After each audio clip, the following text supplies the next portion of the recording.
നമസ്കാരം.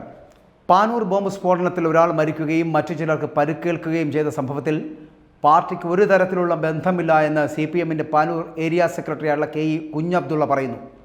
പരിക്ക് പറ്റിയ വിനീഷ്, മരിച്ച ഷെറിൻ എന്നിവർ CPM പ്രവർത്തകരെ ആക്രമിച്ച കേസിലെ പ്രതികളാണ് എന്നാണ് അദ്ദേഹം പറയുന്നത്.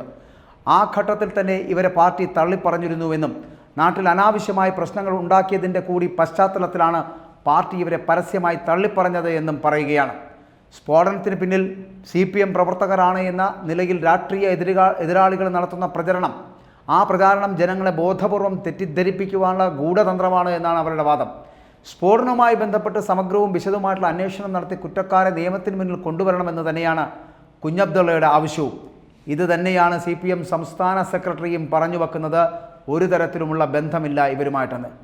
എന്നാൽ ചിലത് ചോദിക്കാനുണ്ട് ഞങ്ങൾക്ക് എന്ന് പ്രതിപക്ഷം പറയുകയാണ്. അവർ ചോദിക്കുന്നത് ഇത്രയുമാണ്: തിരഞ്ഞെടുപ്പ് കാലത്ത് ക്രമസമാധാനം വഷളാക്കാൻ പാർട്ടി പ്രവർത്തകരെ ഉപയോഗിച്ച് CPM ബോംബുണ്ടാക്കുന്നുവെന്ന് തന്നെയാണ് ഞങ്ങളുടെ വിശ്വാസമെന്ന് പ്രതിപക്ഷ നേതാവായിട്ടുള്ള VD സതീശൻ പറയുന്നു.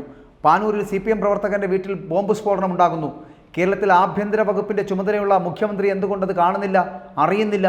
കഴിഞ്ഞ ദിവസം തിരുവനന്തപുരത്തും ബോംബ് നിർമ്മാണമുണ്ടായി.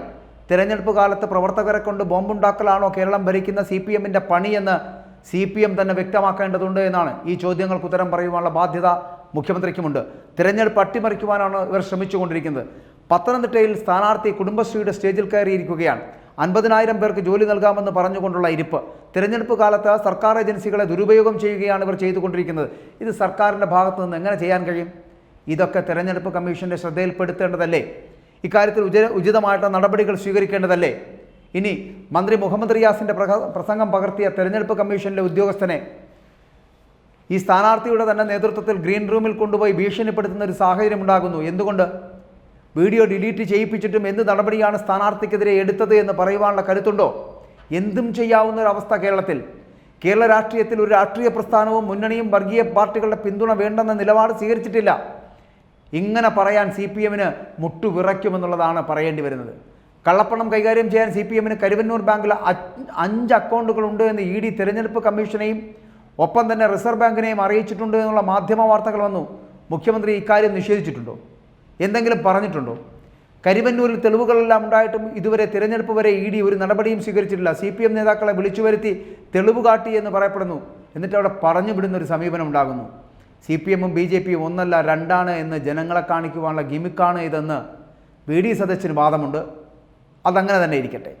ഗവർണറും മുഖ്യമന്ത്രിയും തമ്മിലുള്ള തർക്കവും ഇതുപോലെയാണ് കാണപ്പെടേണ്ടത്.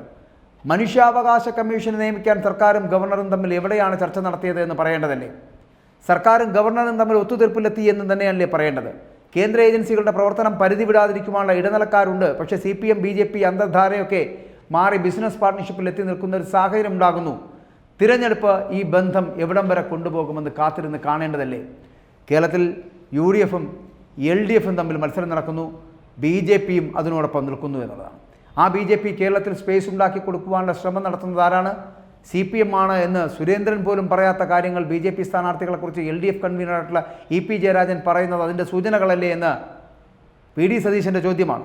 രാഹുൽ ഗാന്ധിയുടെ സ്ഥാനാർത്ഥിത്വം തിരഞ്ഞെടുപ്പ് ഫലത്തെ സ്വാധീനിക്കുമെന്നും സിറ്റിംഗ് MP ആയിട്ടും വയനാട്ടുകാർ രാഹുൽ ഗാന്ധിയെ ഹൃദയത്തിലേക്കാണ് സ്വീകരിച്ചത് എന്നും CPMകാരും BJPക്കാരുമൊക്കെ രാഹുൽ ഗാന്ധിക്ക് വോട്ട് ചെയ്യുമെന്നും രാഹുൽ ഗാന്ധി മത്സരിക്കുന്നത് തന്നെ കേരളത്തിന് അഭിമാനമാണെന്നും UDF പ്രചരണം നടത്തുന്നു. പക്ഷേ അതിലെത്രത്തോളം വസ്തുതയുണ്ടെന്ന് അവിടുത്തെ ജനങ്ങൾ തീരുമാനിക്കട്ടെ. സതീശ, AKG സെൻറ്ററും സ്വേച്ഛാഭിമാനിയും കൈരളിയും ഒന്നും തീരുമാനിക്കേണ്ട ആവശ്യമില്ല എന്ന് പറയപ്പെടുമ്പോൾ അത് വേണ്ട. കൊടിയും ചിഹ്നവും പോയി മരപ്പട്ടിയും നീരാളിയും ഒന്നും കിട്ടാതിരിക്കുവാൻ CPM ശ്രമിച്ചുകൊണ്ടിരിക്കുന്നു. അങ്ങനെ സംഭവിക്കാതിരിക്കാൻ നിങ്ങൾ പ്രാർത്ഥിക്കൂ എന്നുകൂടി പറയുകയാണ് VD സതീശൻ. പക്ഷേ കൊടിയും ചിഹ്നവും നഷ്ടപ്പെടുത്തി CPMനെ കുഴിച്ചു മൂടിയിട്ടേ പിണറായി വിജയൻ പോകൂവെന്നാണ് നമുക്ക് മനസ്സിലാക്കാൻ കഴിയുന്നത്. എഴുതിക്കൊണ്ടുവന്ന ഒരേ പച്ചക്കള്ളം, ആ ഒരേ പച്ചക്കള്ളമാണ് ഒരു മാസമായി മുഖ്യമന്ത്രി വായിക്കുന്നത്. അതിന് മറുപടി നൽകിയിട്ടുമുണ്ട്. പക്ഷേ ദേശാഭിമാനിയും കൈരളിയും മാത്രം കാണുന്ന മുഖ്യമന്ത്രി അതൊന്നും അറിയുന്നില്ല എന്നുള്ളതാണ്. മറ്റു മുഖ്യധാരാ മാധ്യമങ്ങളടക്കം മുഖ്യമന്ത്രി കാണേണ്ടതാണ്. കേരള സ്റ്റോറി എന്ന സിനിമ ദൂരദർശനിലൂടെ പ്രവർത്തിക്കുവാനുള്ള ശ്രമത്തിനിടെ UDF തിരഞ്ഞെടുപ്പ് കമ്മീഷന് പരാതി നൽകിയിട്ടുണ്ട്. കേരളത്തെ അപമാനിക്കുകയും ജനങ്ങൾക്കിടയിൽ ഭിന്നിപ്പുണ്ടാക്കുകയും ചെയ്യുന്ന സിനിമ ദൂരദർശൻ പോലുള്ള ഒരു ചാനലിൽ പ്രദർശിപ്പിക്കരുത് എന്ന് വാദമുന്നയിക്കുന്നത് UDF ആണ്. പക്ഷേ ഇക്കാര്യത്തിൽ തിരഞ്ഞെടുപ്പ് കമ്മീഷൻ ഇടപെടുമെന്നാണ് കരുതുന്നതെന്ന് VD സതീശൻ പറയുമ്പോഴും ജനങ്ങൾ കാണണമെന്ന് ആഗ്രഹിക്കുന്നത് ജനങ്ങൾ കാണട്ടെ സതീശ എന്നല്ലേ പറയേണ്ടത്? പാനൂർ സ്ഫോടനവുമായി ബന്ധപ്പെട്ട് വരുന്ന വിഷയങ്ങളിൽ നിങ്ങൾ രാഷ്ട്രീയപരമായിട്ടുള്ള നേട്ടം കൊയ്യുന്നതിന് അങ്ങനെ രാഷ്ട്രീയപരമായിട്ട് ശ്രമിക്കുമ്പോൾ മറ്റുള്ള വിഷയങ്ങളിൽ നിങ്ങൾ ഒരേ സമയം സ്വീകരിക്കുന്നത് ഇരട്ടത്താപ്പ് നയമാണ് എന്ന് പറയേണ്ടി വരുന്ന ഒരു സാഹചര്യം ഉണ്ടാകുന്നു. എന്തായാലും CPM എന്ന് പറയപ്പെടുന്നത് ബോംബ് സ്ഫോടനവും അക്രമ രാഷ്ട്രീയവും കൊണ്ട് എത്രത്തോളം കാലം ഇങ്ങനെ മുന്നോട്ട് പോകാൻ കഴിയുമെന്ന് ചിന്തിക്കേണ്ട സമയമായിരിക്കുന്നു. മാറി ചിന്തിക്കുവാൻ നിങ്ങൾക്ക് കഴിയുന്നില്ല എന്നുണ്ടെങ്കിൽ ഒരു കാര്യം ഉറപ്പാണ്, CPM എന്ന് പറയപ്പെടുന്ന പാർട്ടി ബോംബ് സ്ഫോടനം എങ്ങനെയാണോ നടക്കുന്നത് അതുപോലെ പൊട്ടിത്തെറിച്ച് ഇല്ലാതാകുമെന്നുള്ള കാര്യത്തിൽ സംശയമില്ല. ബോംബുണ്ടാക്കുന്ന പാർട്ടിയായി അറിയപ്പെടുന്ന CPM അവസാനം ചരിത്രത്തിൻ്റെ ഭാഗമായി തീരുവാൻ 5 വർഷങ്ങൾ മാത്രമാണ് ബാക്കിയെന്ന് പറയേണ്ടി വരുന്നു.